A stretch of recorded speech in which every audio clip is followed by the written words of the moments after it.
बहुत अच्छे।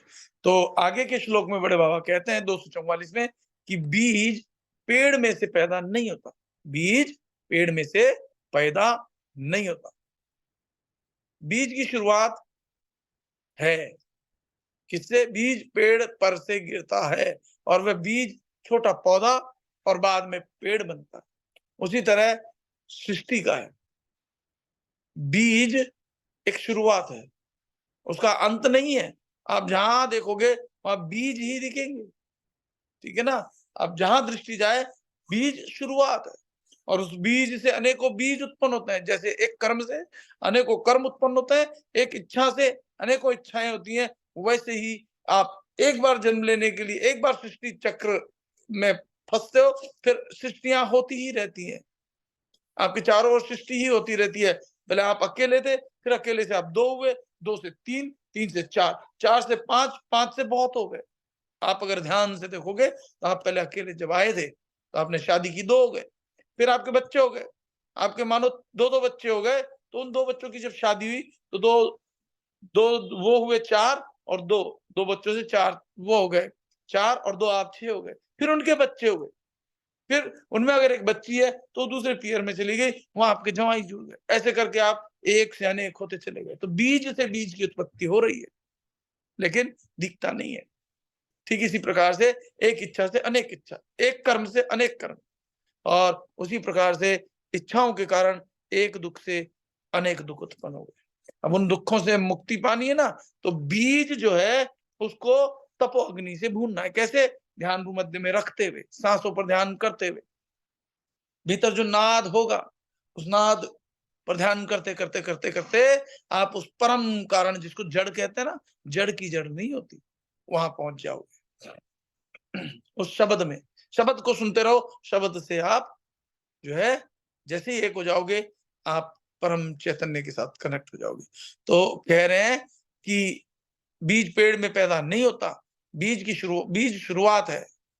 बीज पेड़ पर से गिरता है और वह छोटा बीज पौधा और बाद में पेड़ बनता है। उसी तरह सृष्टि का है, बीज एक शुरुआत है, उसका अंत नहीं। जहां भी देखोगे वहां बीज ही बीज दिखेंगे। स्पष्टीकरण में बड़े बाबा कह रहे हैं कि बीज वृक्ष में से पैदा नहीं होता। बीज जैसे एक शुरुआत है, उसी तरह ईश्वर ब्रह्मांड से उत्पन्न नहीं होते। ब्रह्मांड का प्रारंभ ईश्वर से हुआ है। बीज पेड़ पर से गिरता है और वह छोटा पौधा बाद में बड़ा पेड़ बनता है। उसी तरह मनुष्य का आत्मा ईश्वर का सूक्ष्माति सूक्ष्म भाग है। आत्मा जो कि शरीर के देहमान से बना हुआ है, उसे अपनी सभी कमजोरियों के साथ क्रमशः प्रगति करनी है, और वह तब तक कि वह सृजनकर्ता में ना मिल जाए, तब तक यह सृष्टि की प्रक्रिया है। बीज की शुरुआत है लेकिन अंत नहीं है। इसलिए बीज से जो शुरुआत है बीज से, जिसको जड़ में कह रहा हूं, उस उद्गम को खोजना होगा। बाबा ने पहले एक जगह कहा था कि सारी नदियां जो है जाकर के समुद्र में मिलती हैं, लेकिन समुद्र उसका उद्गम स्थान नहीं है। जितनी आत्माएं हैं संसार में आ मिली हैं, लेकिन संसार इसका उद्गम स्थान नहीं है। तो आपको नदी के उद्गम स्थान को देखना होगा, पहुंचना होगा। तो आपका उद्गम जहां से हुआ, सोर्स जो है, वहां जब पहुंच जाओगे तो आपको नीचे संसार में नहीं गिरना पड़ेगा। तो आगे यही वो समझा रहे हैं कि आप जहां तक देखोगे वहां आपको बीज ही दिखेगा। जैसे बीज पेड़ की और भविष्य के बीज का प्रारंभ है, वैसे ही ये मूलभूत प्रकृति सृष्टि के प्रारंभ की वजह है। यहाँ एक से अनेक जो आप दिख रहे हो ना, ये वही सृष्टि चक्र है। आप अपने आप को जान जाओगे, आप सिमट जाओगे। ये सृष्टि भले ही औरों के लिए ऐसे ही चलती रहे, लेकिन सृष्टि आपके लिए, आप सृष्टि से परे चले गए, आप इस तीन गुणों से परे चले गए, आप त्रिगुणातीत हो गए, आप अपने निज स्वरूप में चले गए, आप उस परम आनंद के साथ एक हो गए। 245 में बड़े बाबा कहते हैं कि जो लोग शंका रहित हैं, उन्हें एहसास होता है कि यह शंका रहित दशा मन की एकाग्रता का रास्ता है। जिन जिनको भी शंका थी वो तो आज इस ग्रुप में है नहीं, और जिनको शंका नहीं है वो आज भी और आगे भी रहने वाले हैं। मैंने आपसे बोला है कि साधना कब तक करनी है? अंतिम सांस तक। क्योंकि अगर आप सोचोगे कि मैं आज ही साधना करूं और आज ही फल मिल जाए, तो आप बहुत बड़ी गलती करोगे। सतत साधना करनी है, ठीक है? इसलिए सांस, अंतिम सांस तक साधना करनी है। अंतिम सांस तक मैं कह सकता हूं, आपको प्रॉमिस कर सकता हूं कि अगर आप सच्चे साधक हो, लगातार अंतिम सांस तक आप साधना करोगे, तो इसी जीवन में उस परम शांति जो कि आपका मूल स्वरूप है, परम आनंद जो कि आपका परम मूल स्वरूप है, उस खुशी को प्राप्त कर लोगे जिसको आप खोज रहे हो संसार में, लेकिन वो आपके भीतर ही है। ठीक है? तो आगे बड़े बाबा कह रहे हैं कि जो आशंकित, जिसको आशंका रहती है ना, आशंकित मनुष्य की बुद्धि मर्यादित होती है, यानी लिमिटेड होती है। आप इनफाइनाइट हो, जहां वह देखे वहां शंका के बिना कुछ दिखता नहीं। व्यक्ति अपने स्वभाव के लिए जिम्मेवार होता है।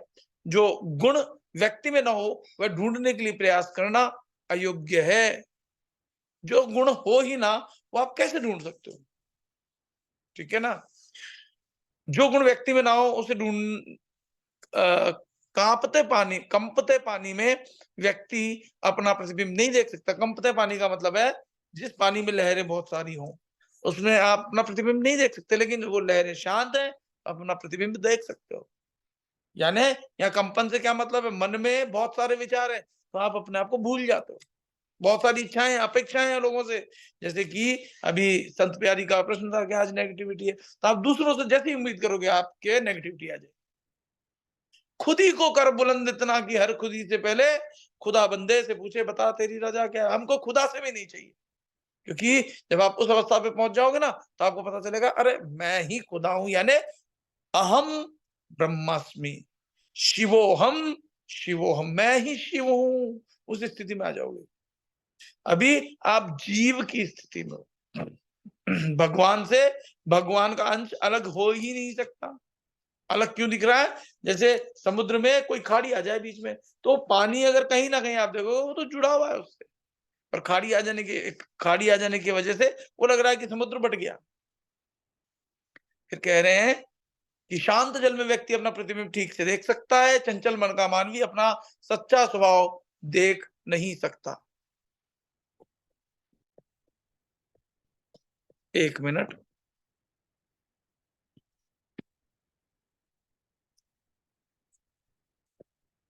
आपको सबको आवाज साफ आ रही है ना? आ रही है तो बस ऐसे कर दो। चलिए ठीक है। तो आगे कह रहे हैं कि चंचल मन का मानवी अपना सच्चा स्वभाव नहीं देख सकता। स्थिर मन वाला मनुष्य जहां भी देखता है, वहां सिर्फ एक और अविभाज्य ऐसे ईश्वर के दर्शन करते हैं। जो बहुत सारे ईश्वर के दर्शन करते हैं, उनको ईश्वर मिलता ही नहीं। वास्तविकता तो ये है।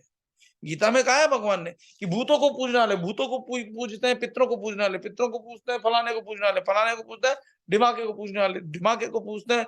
लेकिन वो उनसे यद्यपि फल तो प्राप्त कर लेते हैं, लेकिन वो उनसे फल जो प्राप्त किया गया है, वो उससे उनको मुक्ति प्राप्त नहीं होती है।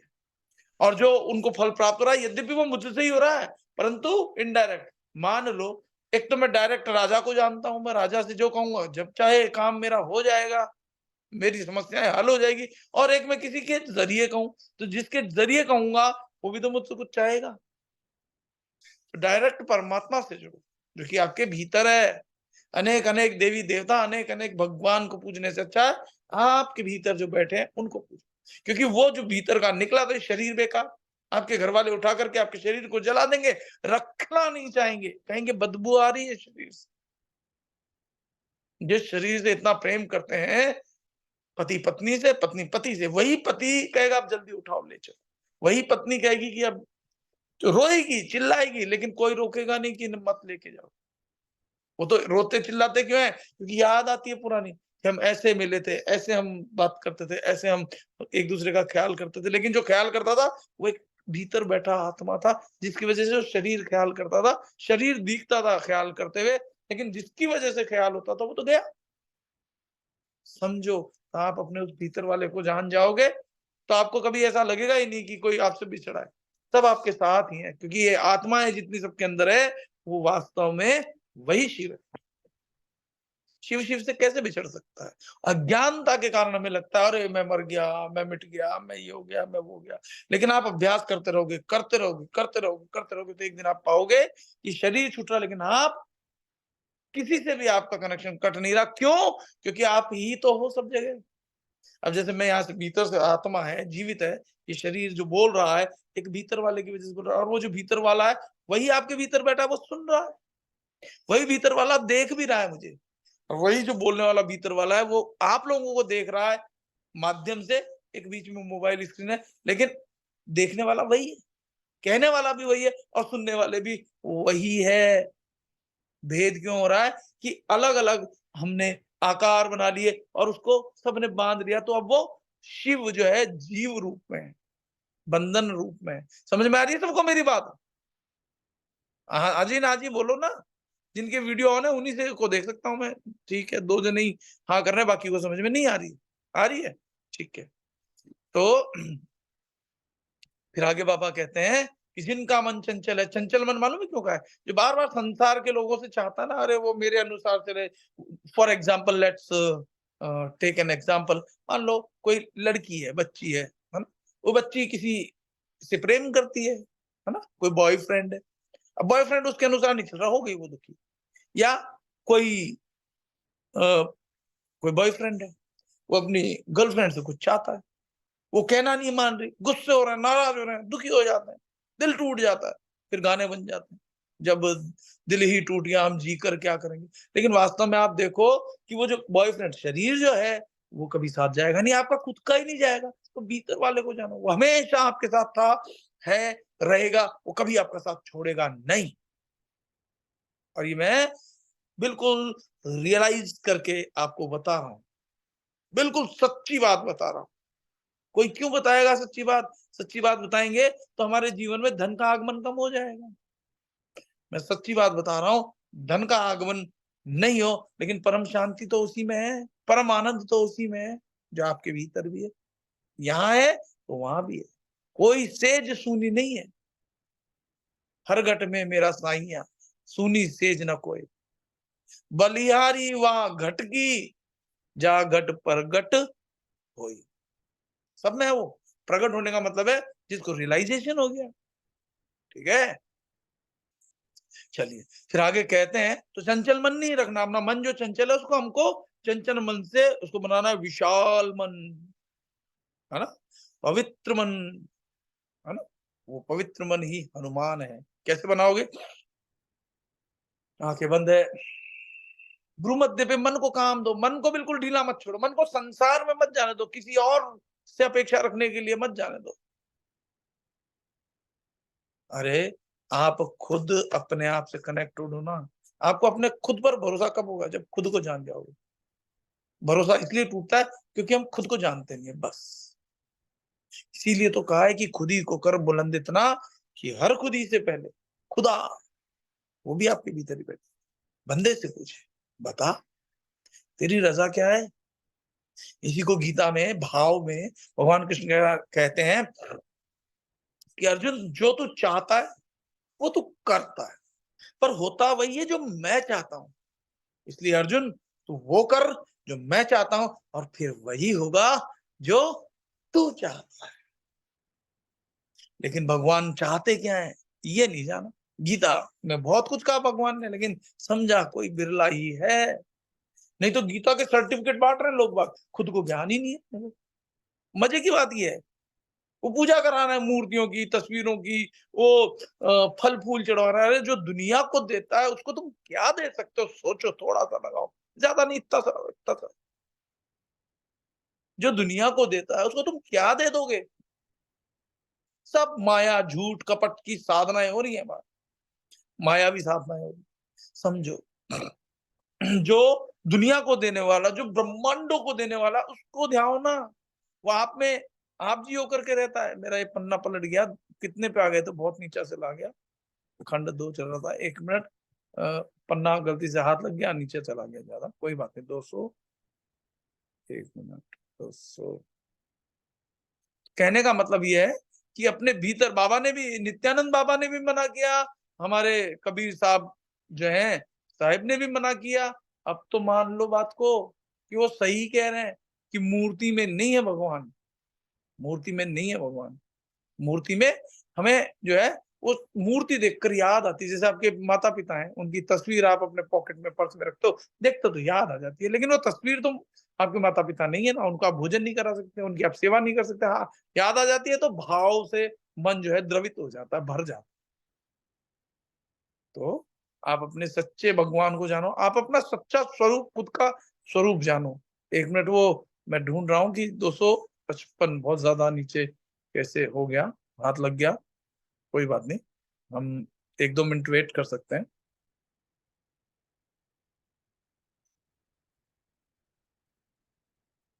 आगे आएगा, कोई रंज गुफ़ा ऐसे कुछ करके लिखा है अभी ऐसे, मेरी आँखों के सामने से गया है। बहुत गहरी-गहरी बातें आएँगी, लेकिन इस पूरी चिदाकाश गीता में से गहरी-गहरी बातों को पकड़ लेना बस।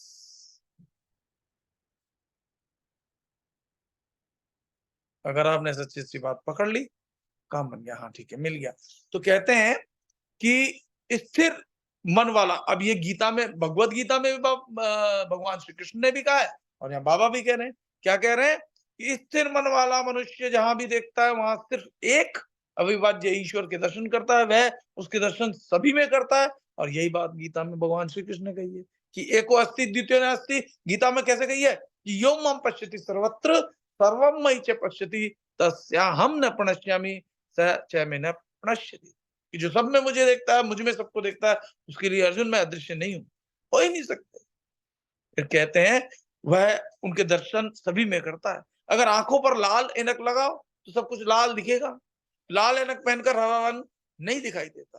कहने का तात्पर्य ये है कि अगर आप परमात्मा को बाहर ढूंढोगे, परमात्मा नहीं दिखेगा, परमात्मा को भीतर ढूंढोगे तो दिखेगा। लाल ऐनक का मतलब है कि जो नहीं है वो आप देख रहे हो।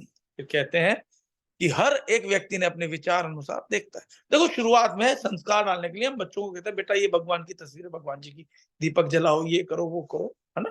ताकि उसका प्रेम बढ़े। फिर धीरे-धीरे जैसे उसकी कक्षाएँ बढ़ेंगी, उसका प्रेम बढ़ जाने के कारण वो भीतर भी ध्यान करेगा। इसलिए शुरुआत में करते हैं। लेकिन भगवान को पत्थर मत बनाओ, मैं ये कहना चाहता हूँ, है ना? भगवान चैतन्य है, परम अविनाशी है और हमने भगवान को ही पत्थर बना दिया। आप अपने पिताजी की जगह उनकी तस्वीर की पूजा करोगे, तो पिताजी खुश नहीं होंगे। वो कहेंगे बेटा मैं मर थोड़ी ना गया, मरने के बाद करना ये तो। जीते-जी तो मुझे पानी पिला दे, मेरे को खाना खिला दे, है ना? हाँ जी, ना जी बोलो ना कुछ तो गर्दन से, हाँ जी या ना जी, नहीं हो सहमत तो ना जी बोल दो। ये आपके पिताजी जीवित हैं, आप उनकी तस्वीर को भोग लगा रहे हो, आप उनकी तस्वीर के आगे लोटा पानी भर के रख रहे हो और जीवित पिताजी क्या कहेंगे? अरे बेटा मैं जिंदा हूँ अभी, उनको अच्छा लगेगा क्या? कि तस्वीर को खिला रहे हो, पिला रहे हो। तो ऐसे ही हम जो है भगवान को पत्थर बना करके पूजते हैं, भगवान को अच्छा नहीं लगता। वो परम चैतन्य है। हाँ, बचपन में हम सिखाने के लिए बच्चे को कुछ नहीं पता ना, सिखाने के लिए करते हैं। ये गणेश जी की, ये एक है ना सुपारी के गणेश जी बना लो, रख लो, भाव लेकर के आते हैं, है ना? दीपक दिखाओ, ये करो, वो करो। वो शुरुआती दौर प्रेम बने, जिसको हम जानते नहीं, उसकी जान पहचान हो कि हाँ, भगवान करके भी हैं। है ना? ये आत्मा है, ये भीतर है, धीरे-धीरे आती है समझ में। अब जब समझ गए तो भीतर ध्यान करो, जितना मेडिटेट कर सकते हो, अपने ही भीतर अपना ध्यान करो और आपका जो वास्तविक मैं है, जो रियल सेल्फ, सेल्फ रियलाइजेशन, उस पर ध्यान दो। तो कहते हैं स्पष्टीकरण में बाबा जो कह रहे हैं मैं वो धारा प्रवाह पढ़ देता हूँ कि जो लोग शंका रहित मानस रखते हैं वे मन की एकाग्रता के लिए रास्ता उनकी शंका रहित मानस दशा है। ऐसा महसूस जो करते हैं उनको जो है वो शंका रहित रहने के कारण एकाग्र हो जाता है मन। फिर कहते हैं आशंकित व्यक्ति की बुद्धि सीमित होती है। जो शंकित आशंकित रहता है ना, ये वो जिसकी बुद्धि अ, अ, बहुयात्मिका, ऐसे कहा है गीता में, बहुयात्मिका बुद्धि, है ना? एकात्मिका बुद्धि। तो जिसकी बहुयात्मिका यानी बहुत सोच है, बहुत विचार है, वो शंका है, उसकी बुद्धि सीमित होती है, उसकी बुद्धि का विकास नहीं होता। फिर कहते हैं उनका मन शंका से घिरा होने की वजह से उनकी दृष्टि में ईश्वर और उनकी सृष्टि का सत्य आंखों के सामने नहीं आता। वास्तविक ईश्वर उसको उनको पता भी नहीं चलते। ठीक है ना? बहुत सारे विचार होंगे, अरे हनुमान जी, अजी राम जी, कृष्ण जी, फलाने जी, डिमाके जी, ये जी, वो जी। जो इतने फैला हुआ है जिनका मन स्थिर नहीं है एक पे, वो नहीं प्राप्त कर सकेंगे। एको अस्ति, अब उस भगवान को आप किसी भी नाम से, एक नाम से जो पूजते हो, बस उसी का ध्यान रखो। मैंने जो 5 नाम दिए हैं, वो संसार जो है 2 अक्षर का भेद बतावे, एक लखावे, एक छुड़ावे। पहले एक लखा आपको लखा रहा हूँ, फिर इसीलिए समय दे रहा हूँ इसमें, 6 महीने बाद मैं आपकी परीक्षा लूँगा, फिर नेक्स्ट आपको स्टेज दूँगा मैं। अभी जो पुराना आपके अंदर रचा-पचा है ना दुनिया का जो ज्ञान, वो धीरे-धीरे उस नाम से साफ होगा। इसलिए 6 महीने अब वो नाम जपो। फिर मैं परीक्षा लूँगा आपकी, फिर से नेक्स्ट लेवल दूँगा, लेवल 2 गुरु दीक्षा। आगे चलते हैं कि जो लोग ठीक है ना उनका स्वभाव उसे घेर लेता है। मनुष्य को अपने में न हो ऐसे गुण दूसरों में दिखते नहीं। जैसे आपके अंदर अगर क्रोध हो तो आपको सामने हर जगह क्रोध ही क्रोध दिखाई देगा। आप में जो होगा वही दिखाई देगा सामने। प्रोजेक्शन उसी चीज का होगा, है ना? अगर आपके अंदर जो नहीं है वो सामने वाले में आपको कभी नहीं दिखेगा। आप ईमानदार नहीं हो तो सब पे शक रहेगा आपको, अरे यार ये गड़बड़ कर रहा है, ये बदमाश है। लेकिन अगर आप खुद ईमानदार हो तो आपको लगेगा नहीं यार ये भी ईमानदार हो सकता है कहीं कोई गलती हो गई हो। समझ में आ रही है बात? जो आपके अंदर होगा वही आप सामने वाले पे का अनुभव करोगे। वास्तव में हम हमारा ही प्रोजेक्शन सामने देख रहे होते हैं। ठीक है ना? मैं सच कह रहा हूँ ये बात। अब मानो चाहे मत मानो। आपके भीतर का ही प्रोजेक्शन सामने वाला दिखा रहा होता है आपको। क्योंकि सामने भी आप ही का मतलब वही आत्मा बैठी होती है, वो आपको दिखा रहा होता है, परीक्षा ले रहा होता है। और जब तक आपकी बुद्धि बहुआत्मिका होती है, तब तक आपको समझ नहीं आती, तब तक भगवान प्रकट नहीं होते। लेकिन जैसे-जैसे स्थिर होती जाएगी, तो कभी कोई चीज़ सामने आ भी रही होगी ना सामने वाले से, आप समझ जाओगे अरे मुझे अंदर से करेक्ट करना है। भगवान वहाँ से मुझे सिखा रहे हैं। ये सच में होगा। मेरे अंदर तो मुझे धीरे-धीरे, धीरे-धीरे, थोड़ा-थोड़ा परिवर्तन होता दिख रहा है। खैर, फिर कहते हैं कि कंपन होते पानी में मनुष्य अपनी परछाई नहीं देख सकता, उसी तरह लेकिन अगर पानी स्थिर हो तो खुद की परछाई को स्पष्ट देख सकता है। उसी तरह चंचल मन का मानवी आशंकित हो तो उसका स्वभाव देख नहीं सकता। यानी उसका खुद का जो वास्तविकता है वो देख नहीं सकता। शंका का आवरण उसे सही मार्ग से दूर रखता है। ऐसा मनुष्य अपने स्वभावगत दोषों से अज्ञात होता है। लेकिन जो मनुष्य स्थिर बुद्धि वाला है, उसको सब में एक और अविभाज्य के दर्शन होता है। अविभाज्य मतलब अखंड। इसीलिए गुरु का जब हम वो स्तुति करते हैं तो शुरुआत ही है अखंड मंडलाकारम व्याप्तम येन चराचरम। चर और अचर सब जगह वो व्याप्त है, अखंड है, वो उसके टुकड़े नहीं हो सकते।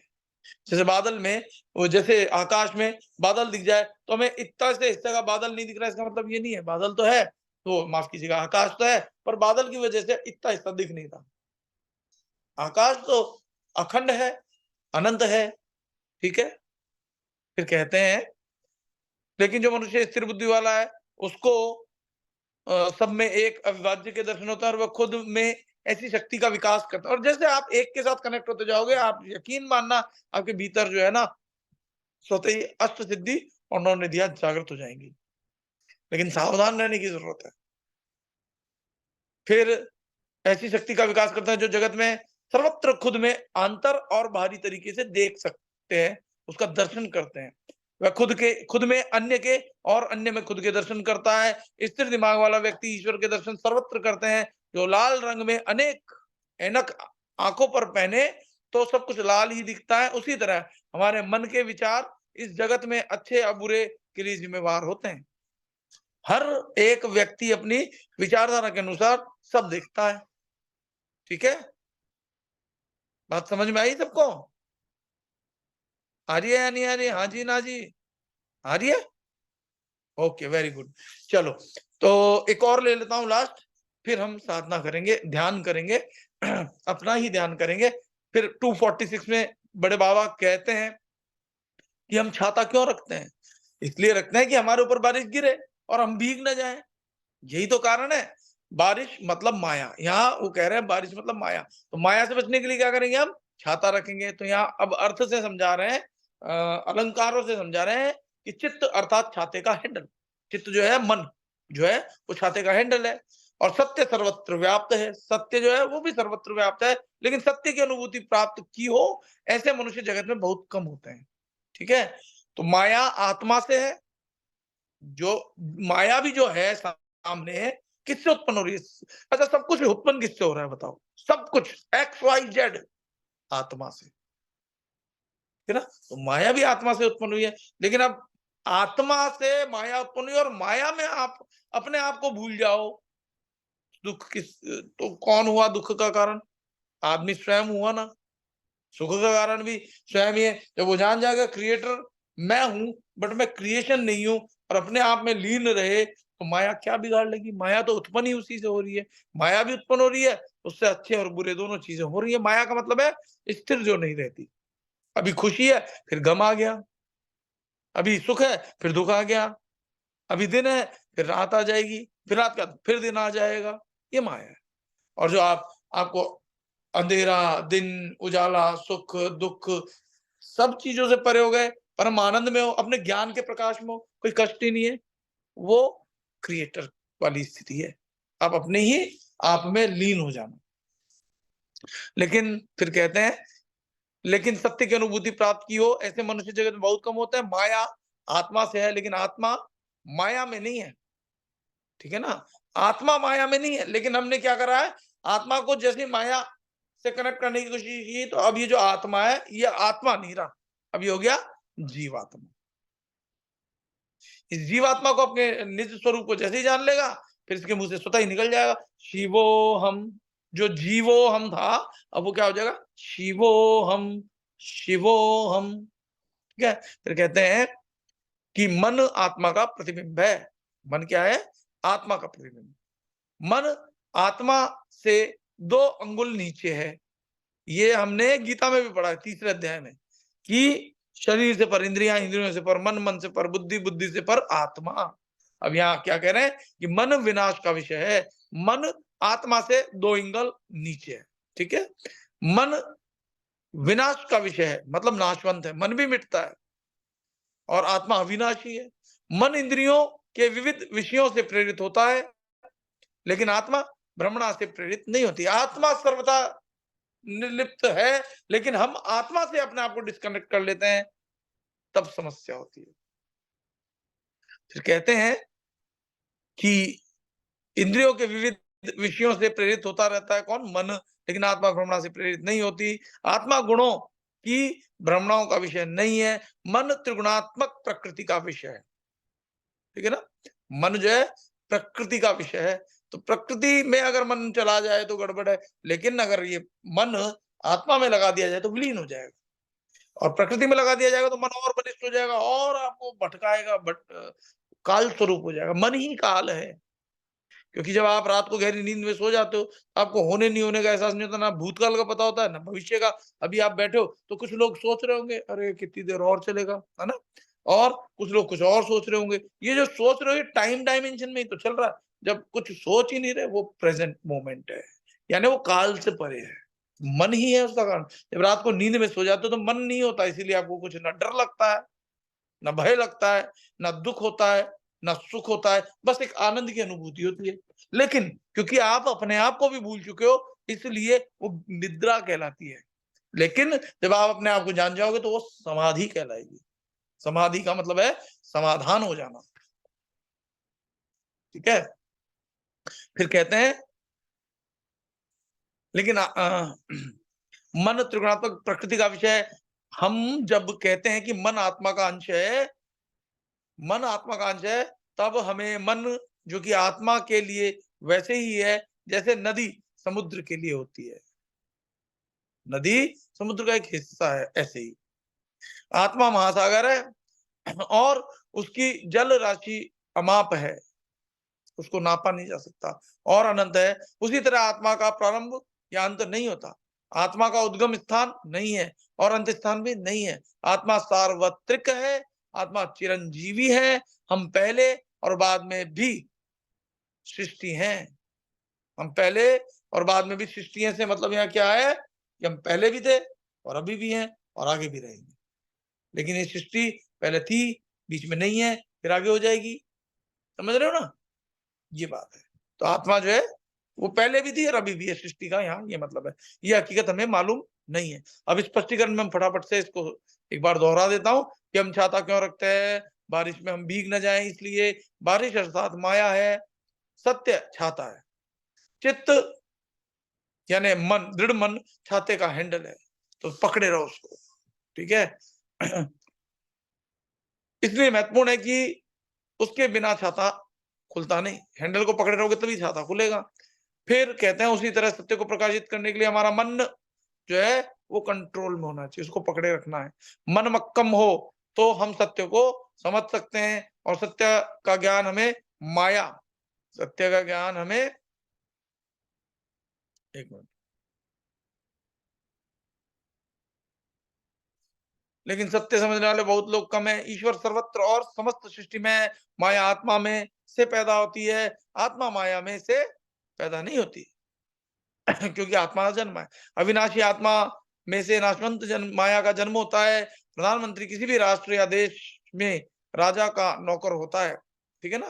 राजा सर्वश्रेष्ठ, उसके नीचे बहुत सारे मंत्रियों में प्रधानमंत्री, तो प्रधानमंत्री है, मंत्रियों में श्रेष्ठ है, उनका मालिक बनना फिरता है, लेकिन राजा का तो नौकर ही रहता है। आत्मा मन के ऊपर प्रकाश गिराता है, मन का स्थान आत्मा से नीचा है, इसलिए मन को भी समझो तो आत्मा समझ में आ जाएगी।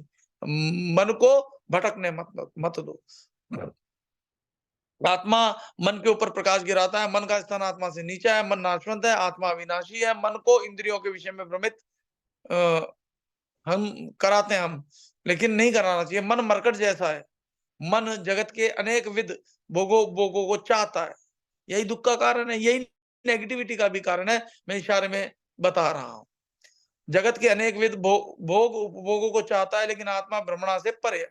आत्मा स्थान समय कारण परिणाम से परे है और सभी बातों से अछूती है। आत्मा निर्दोष, भोली और त्रिगुण से परे है, लेकिन मन त्रिगुण से परे नहीं है, वह दोष रहित भी नहीं है, उसमें दोष भी होते हैं। मन का स्थान आत्मा के लिए वह जो नदी का सागर के लिए होता है। मन आत्मा का अंश है ना। तो मन को एक तरीके से यहाँ ईश्वर अंश जीव कह दिया, जीव अविनाशी। तो मन, लेकिन यहाँ कह रहे हैं मन जो है वो आत्मा का अंश है, मन की शक्तियां मर्यादित है, सीमित है। ये जब उसमें मिल जाएगा मन, किसमें, आत्मा में, तो यही जो जीवात्मा है यही आत्मा बन जाएगा। लेकिन आत्मा असीमित शक्ति रखती है, आत्मा का प्रारंभ भी नहीं है और अंत भी नहीं है, आत्मा का उद्गम स्थान भी नहीं है और गंतव्य स्थान भी नहीं है। आत्मा सार्वत्रिक है, दूसरा कोई अस्तित्व नहीं है, सिर्फ आत्मा का अस्तित्व है। क्योंकि आत्मा के अलावा सब खत्म हो जाता है, शरीर भी खत्म हो जाता है, जल भी जाता है, मिट भी जाता है, मिट्टी भी बन जाता है, जल जल में मिल जाता है, लेकिन आत्मा फिर भी नहीं मरता। जिनका वर्णन या व्याख्या न हो सके वह ब्रह्मांड और आत्मा के ऊपर राज करता है, ठीक है, उसका वर्णन नहीं हो सकता। फर्क सिर्फ स्तर का है, इसलिए ही ज्ञानी आत्मा की उपस्थिति जगत में सार्वत्रिक महसूस करता है। हमसे पहले और बाद में समग्र सृष्टि है, हमसे पहले और बाद में समग्र सृष्टि है, वह हकीकत में हमें मालूम नहीं है। इस सत्य का मतलब, जैसे ही आप इस शरीर से अलग हुए तो सृष्टि है नहीं, इससे कोई मतलब, क्योंकि आत्मा तो अपने में लीन है, इससे क्रिएशन होती रहती है। इस क्रिएशन का आप हिस्सा बन जाते हो, यानी आप जैसे हिस्सा बनते हो तो ये मन स्वरूप हो गया, यानी जीव स्वरूप। फिर कहते हैं कि हमसे पहले और बाद में समग्र सृष्टि है, वह हकीकत में हमें मालूम नहीं है। इस सत्य का ज्ञान तभी होता है जब ब्रह्मांड को चलाने के कानून के साथ एकाकार हो जाए। तो आज के लिए इतना ही, अब हम सुबह करेंगे 247 करेंगे, थोड़ा सा याद रखना, क्योंकि कई बार ऊपर नीचे हो जाता है तो ढूंढना पड़ता है। 247 से शुरू करेंगे, ठीक है। तो अब हम ध्यान करते हैं, सभी लोग सीधे बैठ जाओ, कमर सीधी, गर्दन सीधी, आंखें बंद, शरीर सीधे हो और भ्रू मध्य पे ध्यान टिकाओ, शरीर एकदम ढीला छोड़ के एकदम पहले ध्यान टिकाओ। भीतर नाद अगर सुनाई दे रहा है तो उसको सुनो, नहीं सुनाई दे रहा है तो सांस पर ध्यान दो, सांस लो और सांस निकालो, लो, निकालो, सांस लो और सांस निकालो। एक रिदम में जितनी ले रहे हो उतनी ही निकालो, सांस लो। और मंत्र के साथ कर सको तो और ज्यादा अच्छा। मंत्र क्या है? अघोर सद्योजात तत्पुरुष वामदेव ईशान, अघोर सद्योजात तत्पुरुष वामदेव ईशान, करते रहो, अघोर सद्योजात तत्पुरुष वामदेव ईशान। आंखें बंद रख के और जब बिल्कुल शांत हो जाओ, साँस बिल्कुल भीतर स्थिर हो जाए, तो प्राण जागृत हो गए, फिर नाद को सुनते रहो। याद रखो, मैं एक आत्मा हूँ, मैं एक निर्मल आत्मा हूँ, मैं चैतन्य आत्मा हूँ, मैं अविनाशी हूँ, मैं प्रेम का सागर हूँ, मैं करुणा का सागर हूँ, मैं आनंद का सागर हूँ, मैं आत्मा हूँ, मैं सत्य, चित्त, आनंद हूँ, मैं आनंद का सागर हूँ, मैं प्रेम का सागर हूँ। आंखें बंद रख के भीतर अनुभव करो, ये जो आत्मा है इससे दिव्य प्रकाश फैल रहा है, किरणें सिर से लेकर पैर तक, पूरा शरीर दिव्यता से भरता जा रहा है। अपने आप से कनेक्ट हो, गहरी सांस आ रही है तो बहुत अच्छे, और गहरी सांस जा रही है तो भी बहुत अच्छे हैं। और अगर सांस रुक गई है तो प्राण जागृत हो गए हैं, तो भीतर भ्रू मध्य पे ध्यान टिका रहे, भीतर आप उस ओमकार के साथ एक हो जाओगे। ओम। भीतर अंदर नाद चल रहा है, प्राकृतिक आवाज हो सकती है, कुछ और आवाज हो सकती है, उसको सुनते रहो। भीतर उस दिव्य प्रकाश के साथ एक हो जाओ। मैं आत्मा हूँ, मैं शिव हूँ, मैं जीव नहीं, मैं शिव हूँ, मन के कारण जीव अवस्था में हूँ। ये मन परमात्मा में लगा दो, इस आत्मा में लगा दो, ये मन आत्मा में लगने से आप परमात्मा के दर्शन कर पाओगे। आप परमात्मा की कृपा को प्राप्त कर रहे हो, आपका कण-कण, आपका हर क्षण शिवमय हो रहा है। आपका हर कण, हर क्षण शिवमय हो रहा है। सिर से लेकर पैर तक परमात्मा की दिव्य शक्तियाँ किरणों के समान पूरे शरीर में फैल रही हैं, लेकिन मैं एक अविनाशी आत्मा हूँ। ध्यान करते रहो, भीतर नाद टिका कर।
मैं एक चैतन्य आत्मा हूँ, मैं एक दिव्य आत्मा हूँ, मैं परम प्रकाशित आत्मा हूँ, मैं ज्योतियों की परम ज्योति परमात्मा हूँ। ज्योतिषामपि तज्ज्योतिष तमस परम उच्यते ज्ञानम ज्ञेयम ज्ञान गम्यम हृदि सर्वस्य विष्ठितम।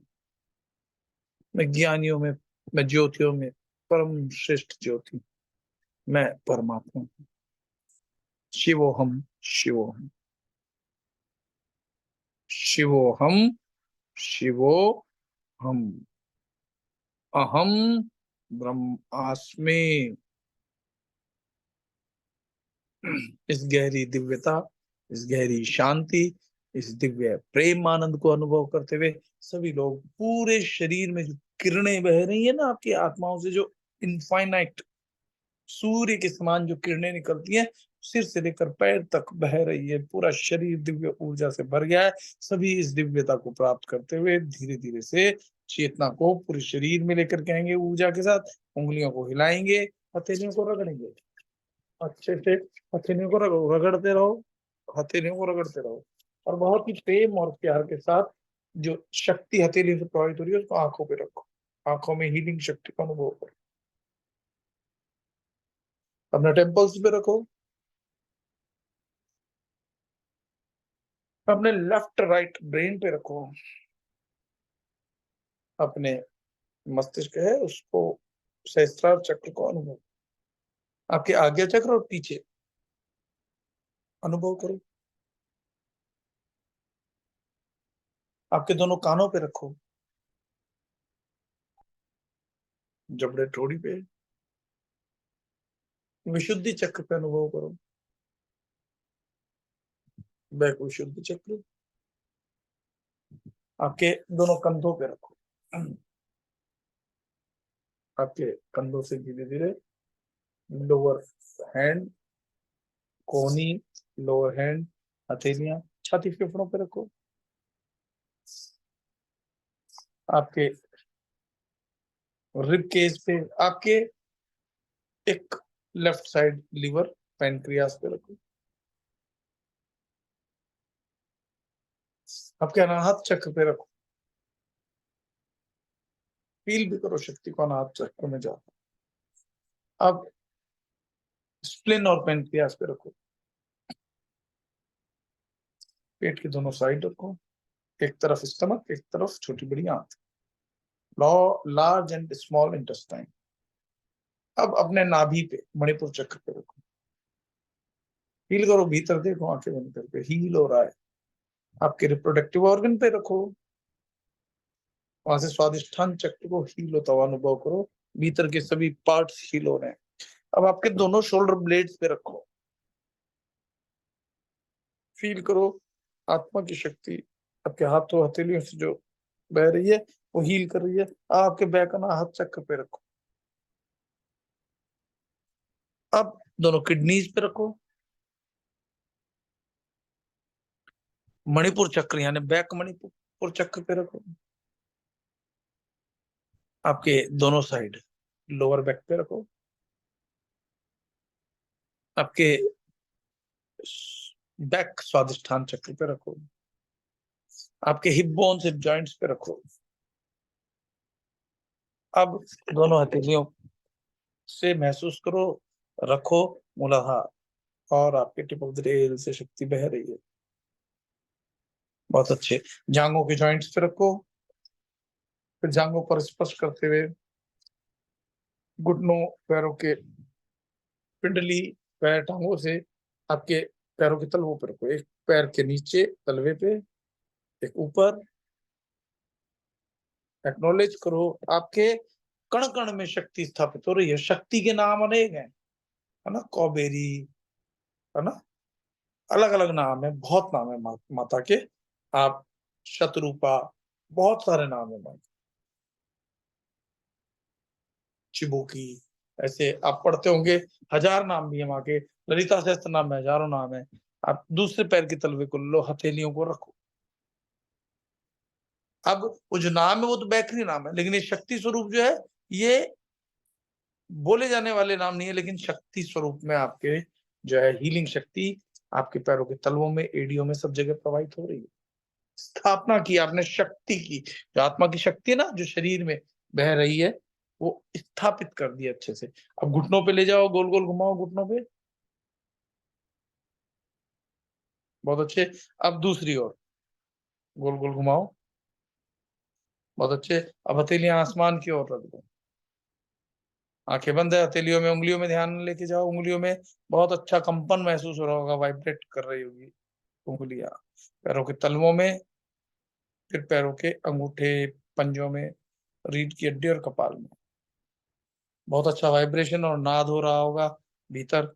ये फैल रहा है प्रकाश आत्मा तक, आत्मा से इस शरीर तक। बहुत अच्छे। इस दिव्यता को प्राप्त कर सभी लोग बहुत धीरे धीरे से प्रेम से आंखें खोल देंगे। आज ये साधना रिकॉर्ड हो गई बिना चाहे, तो अच्छी बात है। आप लोग चाहो तो इससे भी साधना कर सकोगे। मैं अभी रिकॉर्डिंग स्टॉप कर रहा हूँ, क्योंकि मुझे भी ध्यान नहीं रहा रिकॉर्डिंग स्टॉप करने का, पर हो गई तो जो शिवाज्ञा है वो हो जाता है। तो मैंने ये रिकॉर्डिंग स्टॉप कर